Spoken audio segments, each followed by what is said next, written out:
Bienvenue dans cette vidéo, La vie du pauvre. Je vais reprendre la saison 6 que je viens tout juste de terminer, dont vous avez le trailer juste derrière moi, et donner une conclusion à cette série, qui d'ailleurs va peut-être m'amener à acheter les bouquins et à lire l'histoire en parallèle pour voir quelles sont les différences. Est-ce qu'il y a des explications à tout ce qui est annoncé dans la série ou pas? Donc ça, c'est aussi intéressant de voir comment chaque média aborde le scénario, l'histoire, comment c'est raconté. Est-ce qu'il y a plus d'explications dans le bouquin ou pas, ou est-ce que ça a pris les mêmes chemins au niveau du scénario. Donc cette saison 6, on reprend ce qui s'était passé avec la fin de la saison 5, donc les fameuses météorites qui sont balancées sur la planète non-stop. Et là, on finit un peu cette histoire, donc on reprend ce scénario catastrophe. Ils arrivent à contre-attaquer, à arrêter la pluie de météorites et à niquer Marco Inaros. Voilà, donc ça c'est le truc de cette saison-là. Et comme vous en doutez, à la fin, Marco Inaros meurt. C'est tout à fait logique en fait. Il n'y a pas de surprise. La seule surprise, c'est comment il se fait niquer. Ça, je pense que je vais le garder comme mystère. Comme ça, pas trop de spoil. Mais je m'attends à ce que si vous regardez cette vidéo, c'est parce que vous avez déjà vu la saison et que vous voulez simplement voir ce que les gens en pensent ailleurs. Est-ce que vous avez les mêmes idées ou pas? D'ailleurs, si vous êtes d'accord avec certains de mes avis, de mes commentaires, ou si vous voulez simplement parler de ce qui vous est intéressé dans la série, dans cette saison en tout cas là, n'hésitez pas à le faire valoir en commentaire. Donc,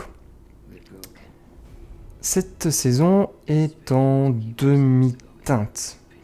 Parce qu'il y a de bonnes choses, de bonnes idées, des moments drôles, des moments émotionnels, et aussi beaucoup de moments un peu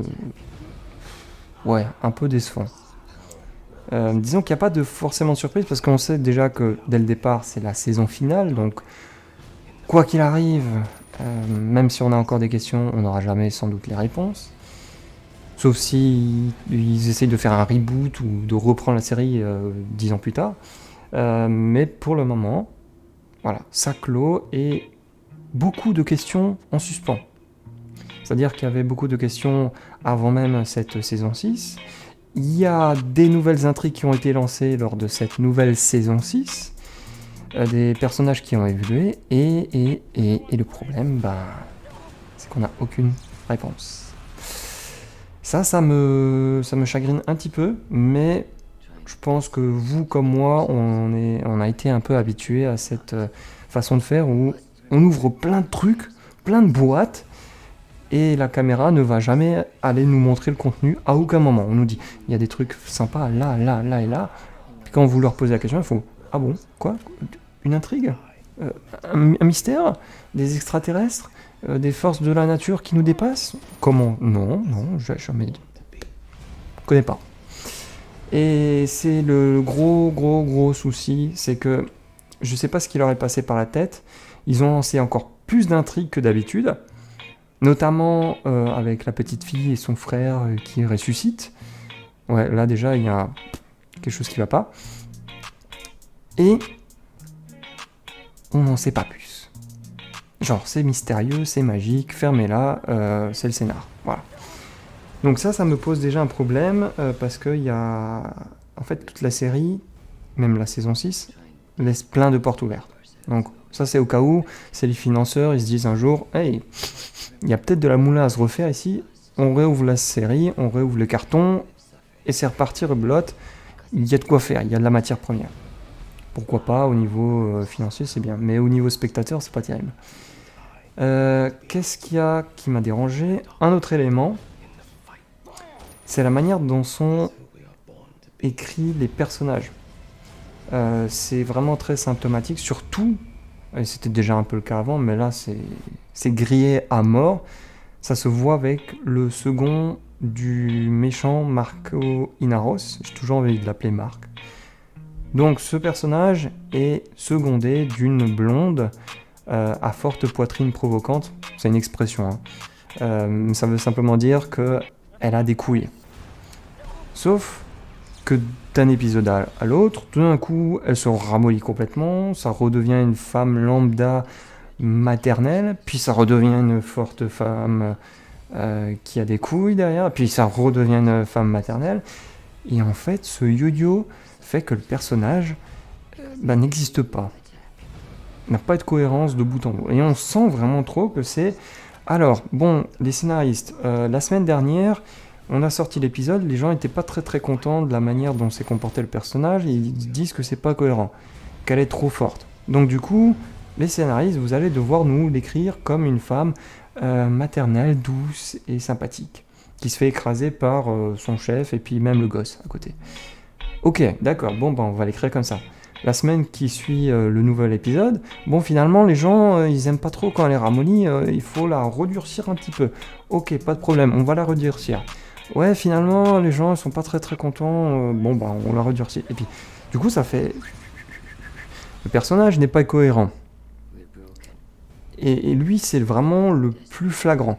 Autant les autres, je sais pas quel niveau de la production il y a des gens qui portent les couilles pour empêcher que les personnages partent vraiment trop en vrille.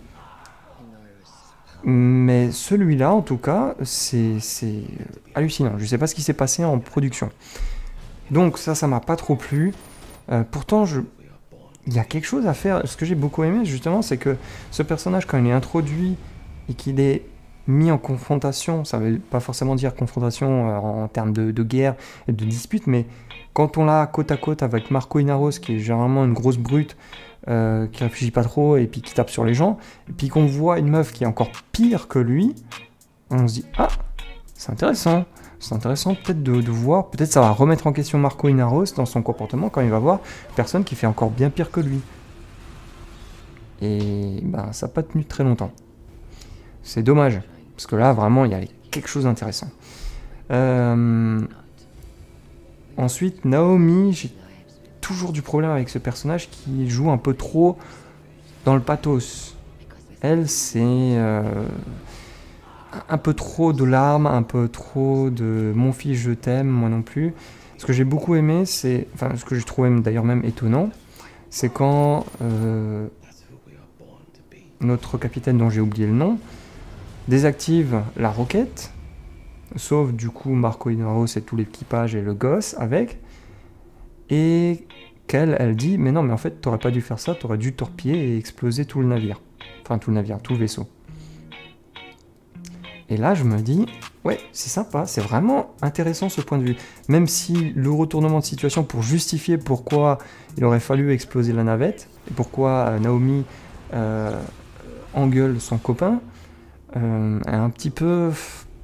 pas folle, j'ai trouvé ça intéressant. J'ai aussi aimé le fait qu'il soit en surface sur la relation entre la martienne et notre brute de service, où on voit qu'ils sont vraiment sur la même longueur d'onde, qu'à un moment donné on sent qu'ils ont ken, mais de un, on ne montre pas les scènes, merci, parce que franchement c'est toujours cringe d'avoir des acteurs qui baisent juste pour avoir des scènes ou des acteurs qui baisent, donc ça c'est merci, cool. Et ce qui est justement intéressant, c'est de se dire que en fait ces personnages, c'est pas cohérent si on nous montre des scènes où ils se font des papouilles, où ils s'aiment, ils se font des petits câlins, parce que c'est vraiment deux brutes. Donc ça, c'est un bon traitement de personnage. Qu'est-ce qu'il y a d'autre d'intéressant ? Je crois que j'ai vraiment fait le tour. Donc peut-être que à l'avenir, dans 5-10 ans, si l'expansion spatiale aura vraiment repris et sera de nouveau à la mode, il n'est pas impossible qu'on voit Amazon ou d'autres compagnies reprendre cette série et proposer une suite.